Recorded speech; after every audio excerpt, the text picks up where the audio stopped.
Welcome to Breaking the News Plus. On this Thursday night, we are going to talk to our investigative producer because there has been a ton of activity and the latest batch of fraud that they brought up in May with what's called the Housing Stabilization Services that was newly implemented in Minnesota. Kelly Dietz, our producer with our investigation team, is here again. Hey, Kelly, thanks for being here. Back again. How are you, Jana? I'm trying to get through all the work you have done this week. So, in May, you do the story of fraud in housing stabilization services. Let's quick recap what that is. Where are we now? So Housing Stabilization Services is a Medicaid-funded program. It's run through DHS. They are the state oversight agency for the program. And essentially, it's a program supposed to help people find and maintain housing. So think counselors are assigned with you to help do things like put your name in an electric bill and start looking for different apartments that are within your budget. They're helpers, and they're assigned to you, especially for people with Medicaid, people who are disabled, people who are elderly, to help them get that. And so we have this program. It's supposed to, on paper, do good. Yep. That's the intention. But fraudsters come in. Yeah. So what we've learned today, according to Acting U.S. Attorney Joe Thompson, is that from what he's seen, there's more fraud than there is legitimate money going out. Total. $100 million program as of this year. I believe the latest number is 107 million. And his statement today was that from what he has seen, there is more fraud in that pot than there is real money. And remind our viewers tonight how our investigative team, you get involved with looking into HSS. It comes from the viewer, right? They reach out to you. So it came from the viewer. For a long time, our investigative team, even predating my involvement with this investigative team, has been doing like a lot of investigation in the peer recovery space, and certain individuals got hold of their billing record. And as we were looking into some of the billing records on that end, there were these line items for companies that people knew little to nothing about. And one of them was an HSS company. And the more we started to dig, the more we found out that these services that were being billed were not being provided. And then client after client just started to come forward once we aired our first report of services not being provided as billed, and it spiraled from there. And that kind of behind the scenes stuff is important for our viewers to understand. It's like one accusation of wrongdoing or one viewer saying, I don't know what this means.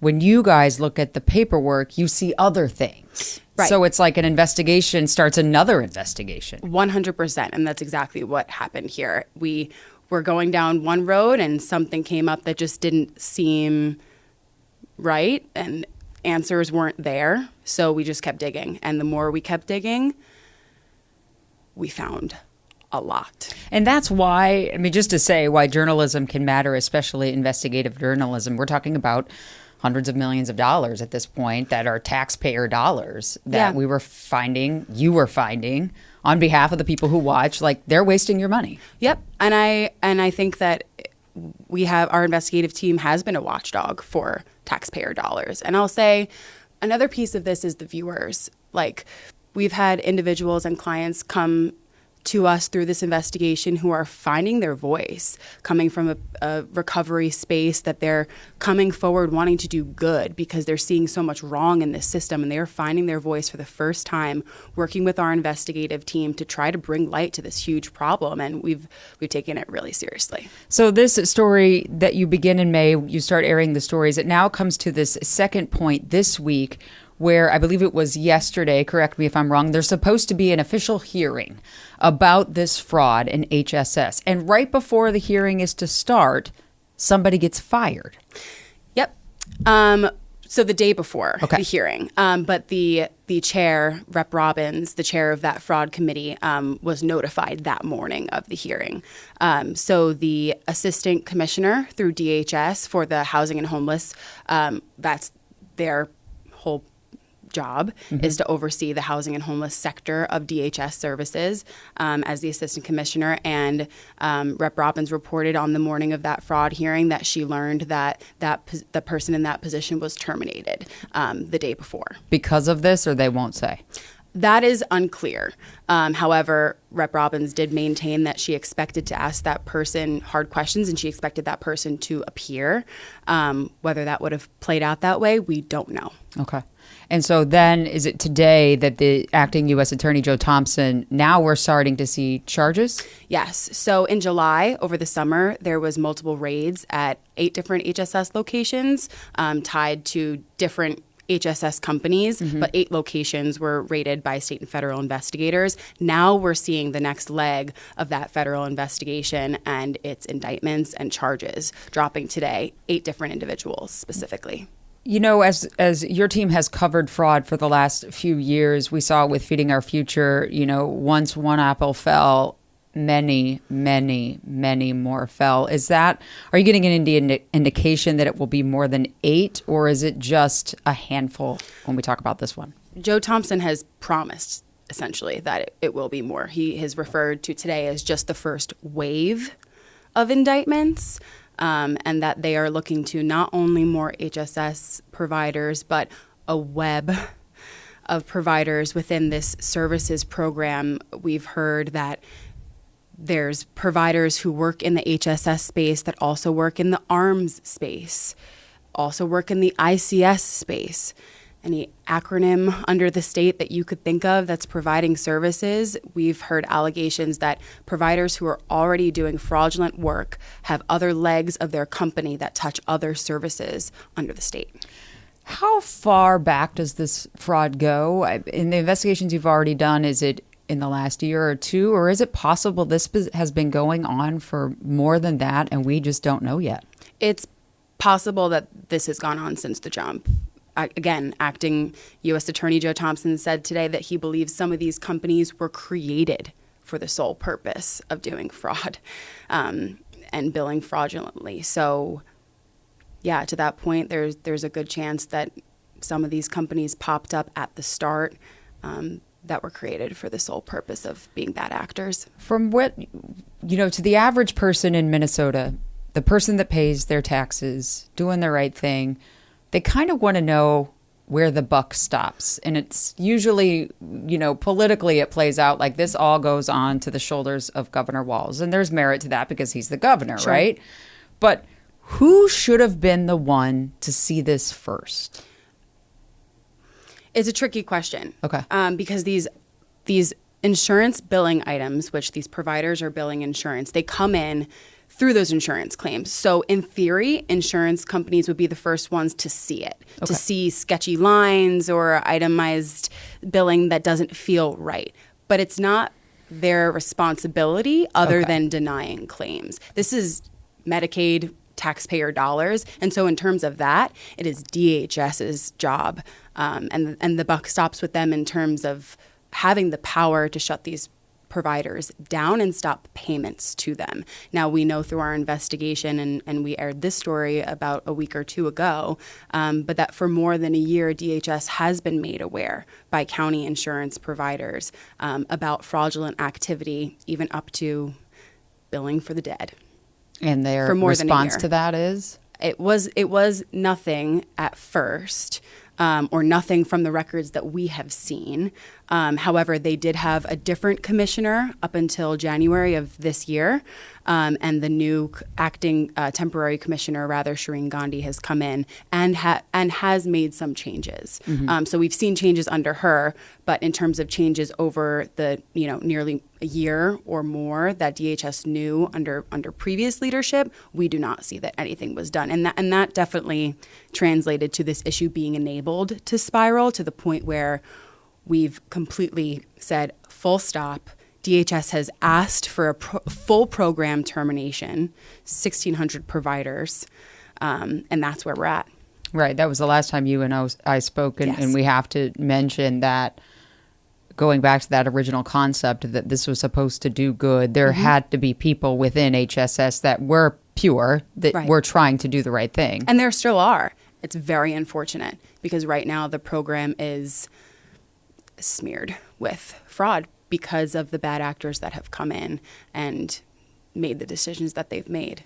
Is there any indication that this program ever comes back so that it can do good, or is it just too far gone now that the trust is broken? DHS has promised that with CMS's approval, the Center for Medicaid Services approval of the termination of the current HSS program, that they will rewrite the program and bring it back, hopeful that it will then do what it was intended to do. I want to go back to the firing just a couple of days ago of that gentleman that was supposed to testify in front of the fraud committee. Is that would that person in theory have been responsible? That person is the one that should have seen the fraud? One thing to clarify for the record, testify is a tough word. Okay. There was statements made by Rep. Robbins that she expected this person to come to the fraud hearing in capacity as in their job title and sit there and answer the question. She expected this person there, and she expected hard questions. Technical terms, this person wasn't on the list of testifiers, so it gets a little bit muddy. But regardless, I think that DHS wouldn't clarify for us why this person has been terminated. However, we did sit down with DHS in a one-on-one interview, and it's a part of our investigation in what I mentioned earlier about DHS missing some warning signs. Shireen Gandhi did certify to us that had she found someone that needed to be held accountable or was not doing their job, that they would be held accountable. And so taking those two things separately, that's all we can. People can draw their own conclusion. Yeah. Sure. And in terms of, you've already talked about the enormity of this fraud, and this again is HHS. This is something different from Feeding Our Future. This is a whole different fraud scheme.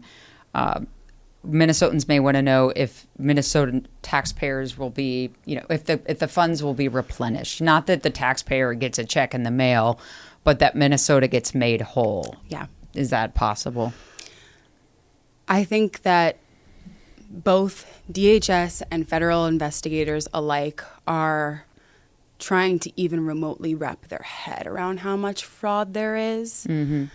Because of the sheer volume of it. I'm weary in being hopeful that taxpayers will see that money back.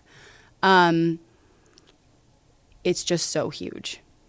Did you guys ever run an exercise? Like, say, let's pretend Kelly is an HSS provider, to see how easy it would be to defraud Medicaid? So we didn't, but what we do know is that these services are unlicensed. Okay. And it has been stated multiple times by top officials that the process of signing up to be providers was far too lenient on the front end. Okay. I said this in the last time we spoke, but I'll reiterate it. These services were set up with guardrails for individuals that were signing up for these services. So making sure that Jana couldn't get services with more than one provider. Okay. However, the guardrails did not address potential bad actors in the providers themselves. So they regulated me if I were somebody that needed the help of HSS, not the provider. Correct. That would have been helping me. When it came to signing up to be an HSS company, all goes. And therein lies the opportunity. Yep. And people took it. So where does it go from here? We just see how many fake providers there were? I think that we just wait, and we're going to continue to do our investigations. We are already looking into other legs of different services that have been touched by HSS providers, that overlap that we talked about earlier, in addition to other tips that we're getting every day and sources in our newsroom. So we're just working, and we're going to remain vigilant in our coverage, and as more indictments happen, you will see them on our air. I want to end on that point to bring it back to the people that really make these investigations possible, and that's you. You're the people that are getting the bills. If you try, maybe people have seen some of these stories or are just hearing about it now, and you want to comb over your Medicaid statement. That's who you hear from, right? Absolutely. I mean, we have sat with countless people and just combed over insurance billing, and it has been fruitful. And I think that it's given people a little bit of their power back to know that there is change that can happen. Kelly Dietz with our investigative team, thank you for joining us on Breaking the News Plus. Always wonderful. That's all for tonight. Thanks for joining us.